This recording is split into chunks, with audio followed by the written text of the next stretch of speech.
donc état bu Sénégal bu nekkee si ay sakkanal xamul niveau équipe nationale fan lay yóbbu. mais Brésil niveau bi ñu àgg mais bokk na football am na lu mu si joué lu bëree bëri. donc bu état yi di jël xaalis di ko dugal si compétition yi di mettre les équipes di leen yóbbu si ay hôtel de luxe. maanaam investissement la pour ensuite. investissement donc xaalis bi nga fay dugal bu ko jàppee xaalis bu may jël jox ko fédération bi rek pour ñu dem yàq non boo ko gisee noonu rek parce que xamoo ni àdduna bi doxee. day mel ni une campagne de publicité bu Sénégal war a def jël xaalis bu bëri nag di ko jox équipe am pour que seen tur àgg fenn fi parce que bët bi ñuy xoolee joueurs yi foofu dafa am répercussion bi muy def si ni ñuy xoolee Sénégal. donc dañoo war a considérer que suñu joueurs yi ak suñu fédération bi. ay ambassadeurs yuy dem di def la promotion du Sénégal la. ñu war leen mettre dans de bonnes conditions donc aujourd'hui je pense que le président de la République. moo war a xam loolu avec ses conseils ñu jël les moyens yi ñu war a jox leen ko maintenant am na aussi leneen lu ma jaaxal mooy la fédération aussi jot nañ fi xaalis bu bëri. par 3 fois bi ñu qualifié coupe du monde jox nañ leen xaalis bi ñu jëlee coupe d'Afrique jox nañ leen xaalis mais itam dafay mel ni ñoom itam dañu bëgg a nekk rek wéeru si kaw état je pense que war nañ toll foo xam ne aussi la fédération nekk si perspective naka la ñuy def ba autonome.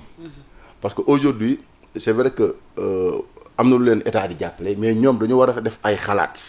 si naka la ñu war a def ay sponsoring wala la ñu wutee xaalis ba nga xam ne même bu état amee jafe-jafe xaalis. ñoom danañ mën a demal seen bopp parce que aujourd'hui fédération bi ni muy doxee nii mais état du Sénégal bu amee crise financière mais suñ coach du fayeeku. au lieu de gérer ces problèmes yi nga xamante ne jàpp na ne ñoo ëpp solo parce que joueurs yi bu ñu amul condition yu bu nekkul ci condition yu baax mënuñu xaar ci ñoom ab résultat bu sori. d'autant plus que ne ay équipe de grande puissance surtout que nous avons des joueurs yoo xam ne ils sont habitués à être dans de ci jamono boobu ñun ñu ngi conditions. nekk ci ay polémique ministre bu bees beeg kubam avec la sortie de Mame Diarra Fam depuis lors gis nañu réaction yu multiple gis nañ tamit vague de soutien yi gis naa sax Anta Babacar Ngom bu ci def ab poste nit ñi jigéen ñi dañu war a raser seen bopp en soutien tey jii à Jirey Clotilde. gis nga Pell àdduna képp koo gis muy xas doomu aadama waatal ñaar yi si moom amul xam-xam yoruñu ko te àdduna dafa am la suñu tubaab waxoon lu am solo daf ne woon àdduna ñett ñi dafi am mooy ki nga xam ne yar nañ ko jàngal ko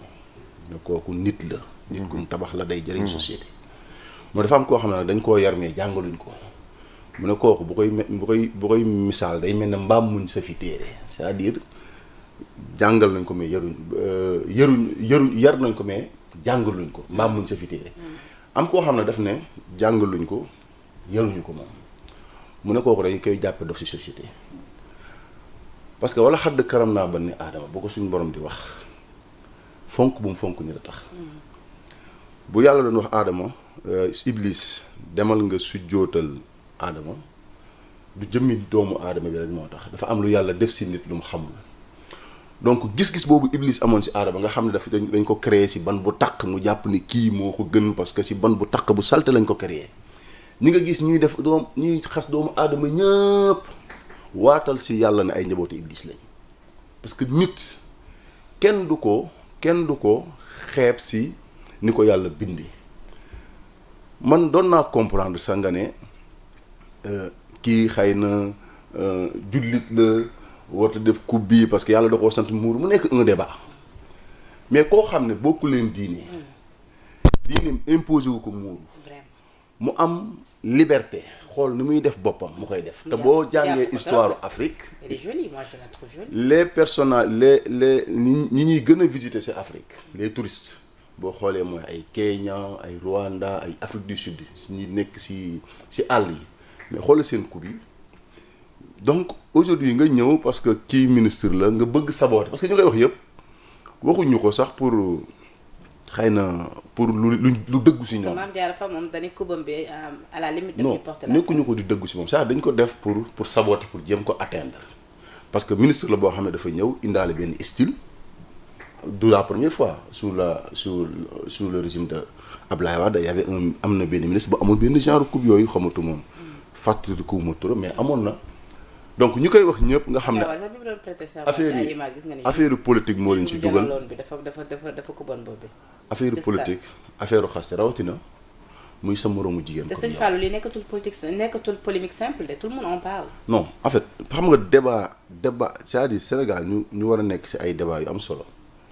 ay nit di attaquer un ministre pas parce que def na résultat wala diggante beeg léegi lu mu ñëw yan effort la commencé def ngay wax physique am ngay wax ay coupe bopp te kaay wax la nag ñiy xas ministre bi ñëpp bu ñu doon ay célibataire ministre bi nekk célibataire nga teg leen ñoom ñaar teg góor ñi leen tànn leen ñoom duñu leen tànn non lii mooy dëgg li ma la wax nii mooy dëgg c'est-à-dire yow nit koo xam ne moo la gën a jàng donc moo la ëpp njariñ ci xam-xam nit koo xam ne mosoo ko dégg muy ci niñ ko gisee xamaguñ dëgg-dëgg see performance parce que dafa gul résultat bu ñu mën a wax yàggu fi donc yow dañ lay xaar mooy nga juger ko ci performance bu dee wax ngay wax moo la dàq kàllaama donc moo la gën a nekk sax jigéen yow buñ dee parce que dafa bokk ci yi ñuy taamoo jigéen nga taxaw yow en tant que moroomu jigéen di ko xas bu dee góor sax xam nga góor ñi moom mën nañu ay saboote yooyu du jar débat mais li choqué nit ñi mooy jigéen buy xas moroomu jigéenam si ni ko si style bu mu am moom c'est-à-dire loolu ñu koy def ñàkk xam-xam ñàkk xam àdduna mais koo gis muy xaste dee ko koo gis muy xaste xasit la loolu moom ma koo gis muy xaste rek waatal si yàlla ne xasit la xasit. Pape di rapidement ce commentaire ñu jàll ci yeneen sujet. Bon, c'est toujours malheureux qu'au Sénégal on s'en limite à ce genre de commentaire ci nit bu ñu nommé jéemuñ seet xam-xamam. jéemuñ seet parcours am. lan la mës a liggéey ak lan la ci def. jéemuñ seet également intégrité morale am. ñiy wax lii nga xamante ne normalement mënuñ ko xasee une africaine. Fallou wax nañ ko nous ne sommes pas dans le champ de la religion. et loolu noonu soo ko génnee mais moom. li muy wane ak li muy jaay c'est une africanité pure et moderne boo xamante ne mais elle se fait respecter pour ça elle mi ngi nangu bàyyi ses cheveux à ras et un peu crépus comme une africaine xam nga def ci une touche de modernité bu am solo et le plus important n'est pas là et d'accord na ñi nga xamante ne ñoom ñooy porter ce débat là dañuy mettre à nu rek seen inculture ak seen ignorance loolu rek la ñuy porter à nu mais pour man l'essentiel est ailleurs vraiment voilà parlons de l'essentiel dama bëgg ñu dugg ci yeneen sujet démb xam nga ni tamit patronat bi ñu ngi doon janook li nga xamante ni moom moo di sénégalais yi di wax ci li nga xamante ni moom moo di seen i jafe-jafe au même moment tamit en conseil des ministres xam nga ni le président tamit ñëw na ci wax na tamit lu ñuy def pour gën a mën a ñoŋal li nga xamante ni moom moo di emploi bi fii ci réew Sénégal waaye tamit naka la ñuy doolelee li nga xamante ni moom moo di les entrepreneurs su ko defee ñu gën a mën a sukkandiku parce que ñoom ñëpp fu mu nekk nii ñi ngi traversé ay jafe-jafe yu metti te démb ñoom lu ni mel la ñu xamle dem nañu sax ba ñenn ngi sax jàpp ni ñoom fu mu nekk nii moom daanaka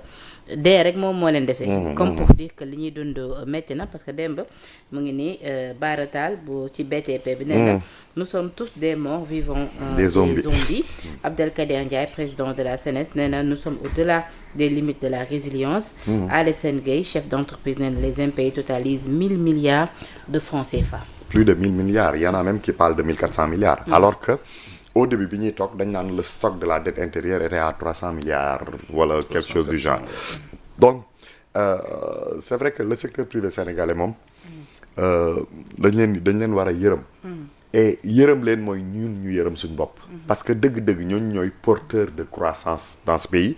ñoom ñooy créateur de richesse yi ba pare ñoom ñooy pourvoyeur d'emploi yi donc ñooñu noonu am na situation boo xam buñ ci nekkee mais dafay expliquer toute la morosité économique bi nga xamante ne moom la ñuy dund léegi nag loolu li ko jur dafa bëri mën nañ wax c'est-à-dire que le secteur privé a toujours eu du mal au Sénégal à trouver un espace d'épanouissement xam nga Sénégal soo seetloo de Abdoulaye Wade à aujourd'hui à Macky Sall parce que ñoo fi lancé de grands projets d'infrastructure mais dafa mel ni projet yooyu yëpp pratiquement ay Exim Bank ñoom ñoo koy supporter ou alors ay étrangers ñoo koy supporter yoo xamante ne ñoo koy financer yi nga xamante ne mais ñoom dañuy teg ay conditionnalités yoo xamante ne duñ ci déroger mooy comme ñoom seen capital lañ indi et capital nit ku la indil capitalam mooy épargne dëkkam la indil donc ñoom il faut que suñuy ñëw ñu indi seen ay employés ci poste yi gën a am doole ingénieurs yeeg yooyu ñu indi seen ay employés matériel bi ñuy liggéeyee seen dëkk lay jóge ba nga xamante ne ñoom liñ lay bàyyee ci liggéey bi peut-être mooy emploi yi nga xamante ne presque manœuvre la ak bàyyee la carrière béton yi ciment yi ndox bi suuf si yow loolu rek nga ci am c'est-à-dire que le gros œuvre peut-être nga ciy am lenn li donc loolu dafay tax ba pratiquement dañuy écarter le secteur privé national au profit de ces entreprises étrangères là léegi nag ñu def loolu pendant une vingtaine d'années mais ñu ngi doon jéem di ut ay marché gis nga malheureusement il y a eu par exemple wax nga léegi Baratal il y a eu Baratal bi nga xamante ne problème mu Idrissa Seck ak Ablaye Wade daf ko laal ba nga xamante ne mais ligne de crédit yi nga xamante ne amoon na ko xaw ma de la banque européenne wala d'une banque belge dafa mujj perte lépp ba jëlee ci ay bor donc yooyu yëpp dafa nekk loo xamante ne dafa sonal parce que régime su ñëwee wala problème politique su ñëwee rek dañuy seet yan entrepreneur lay liggéeyal ñu xeexaale la loolu dafa nekk ay jafe-jafe léegi nag ñii ñoom bi ñu toogee problème bi ñu am mooy dañu am bon et loolu noonu on le doit à la fameuse déclaration sur la dette cachée c'est-à-dire que loolu moo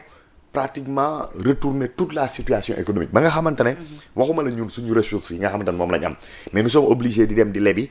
pour di investir et boobu ba léegi pratiquement amul projet d'envergure amul ay investissement direct étranger yoo xamante ne dugg nañ ci réew mi ba nga xamante ne mais ñoom amuñ dara lu ñuy def mais le pire